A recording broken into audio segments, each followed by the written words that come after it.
Bu yigitchamizni Payg'ambar alayhisalom tush ko'rganlar deb eshitdik-a? Ha. Tushingizni aytib berasizmi? Nima bo'lgan, aytingchi? Eski uy, yog'ochdan qurilgan uy. Eshigi oddiy, keyin esa assalomu alaykum Abdulaziz dedi.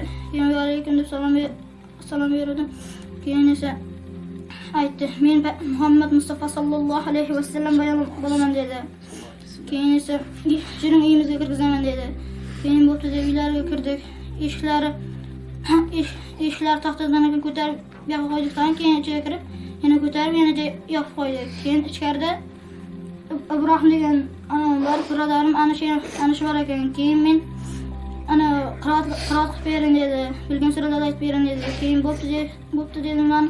Alhamdulillah aytib berdim. Ixlos, keyin Kavsar, Nas, Falaq, Sharh, Nasr, Baqaraning 8 ta oyatini aytib berdim.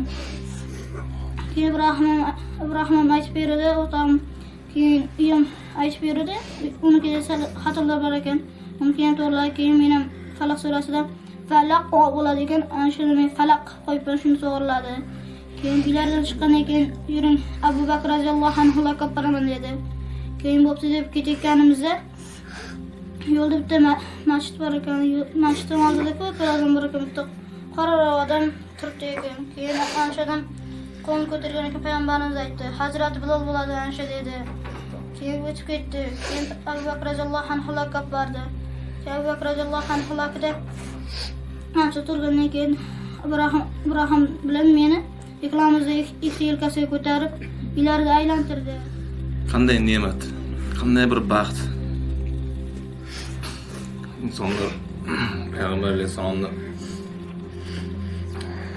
muborak diydorlarini ko'rish uchun qancha yillar, qancha Alloh taologa duolar qiladilar. Alloh taolo bu yigitchaga nasib qildi. Payg'ambar alayhisalomni ko'rishlik. Qur'oni Karimni xatm qildilar. Bu yoshda katta ne'mat. Necha marta xatm qilgan? 7 marta xatm.